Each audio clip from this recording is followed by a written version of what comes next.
E já que a gente está falando de lesão, o tecido tendinoso e o tecido ligamentar, ele responde de uma maneira diferente do que o tecido muscular frente ao mesmo processo de treinamento. Então, por exemplo, se eu estou treinando força lá por 12 semanas, o nível de hipertrofia que eu tenho no músculo é diferente do nível de hipertrofia que eu tenho no ligamento e no tendão por uma série de características morfológicas de cada tecido. E, portanto, é correto afirmar que o uso de esteroide anabolizante androgênico pode gerar um tipo de adaptação em um tecido que vai num processo mais avançado do que em outro tecido. E isso pode culminar numa lesão, muitas vezes, bem significativa. Perfeito. Eu já usaria isso, na verdade, antes da gente entrar no usuário mesmo, né, do esteroide, a gente pensar no mecanismo de músculo-tendão, né? E que como que a gente pode, como que isso traz, a gente vê muita tendinopatia hoje, a gente convive muito com isso dentro do clube, né, dentro do alto rendimento, e a gente sabe que é a nossa unidade funcional de locomoção e que o tendão, a função dele predominantemente é fazer a alavanca, né, da contração para que a gente consiga fazer o movimento junto da musculatura, certo? São tecidos, como você disse, morfologicamente diferentes, mas que você até mesmo se você não estiver sob o uso de esteroides, se você gera uma sobrecarga crônica sobre esse tendão, pode ser que ter adaptações diferentes. Adaptações, não só adaptações fisiológicas, mas adaptações patológicas para esse tecido, certo? Que seria, por exemplo, uma evolução de uma tendinopatia.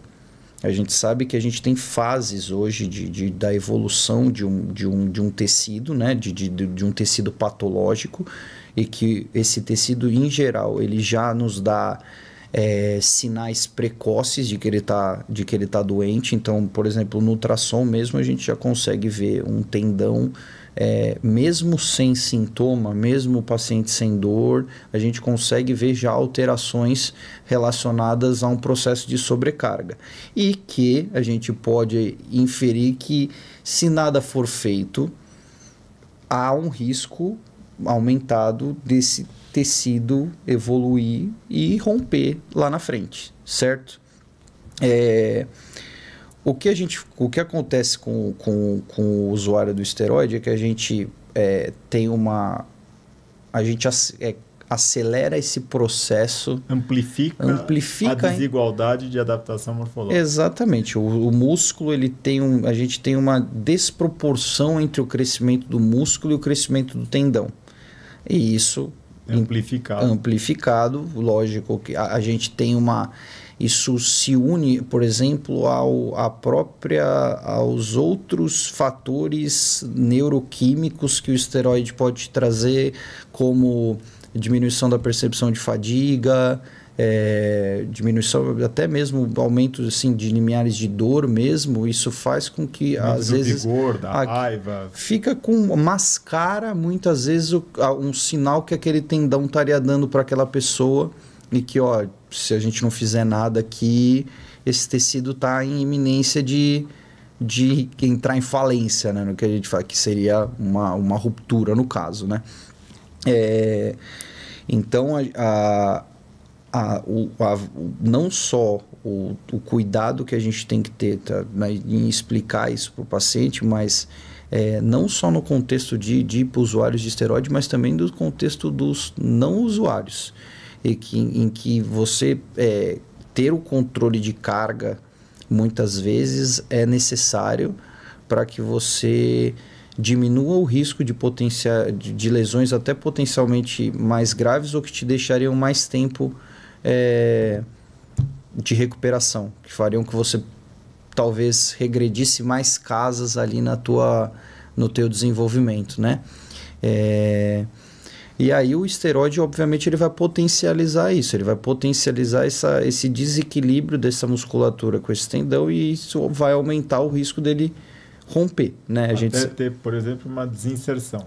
Até Pode acontecer ou até uma ruptura mesmo do tendão, no corpo do tendão, estourar, né? Estourar mesmo, né? A gente tem, a gente vê nos... a gente tem, por exemplo, peitoral, né? É um tendão assim muito correlacionado com o uso do esteroide. É muito raro você ver lesões de peitoral em não usuários, né?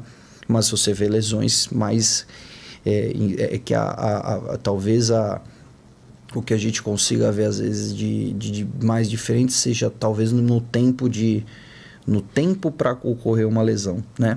Então, uma tendinopatia crônica ela pode evoluir com uma ruptura, né? Agora, quanto tempo para chegar nisso?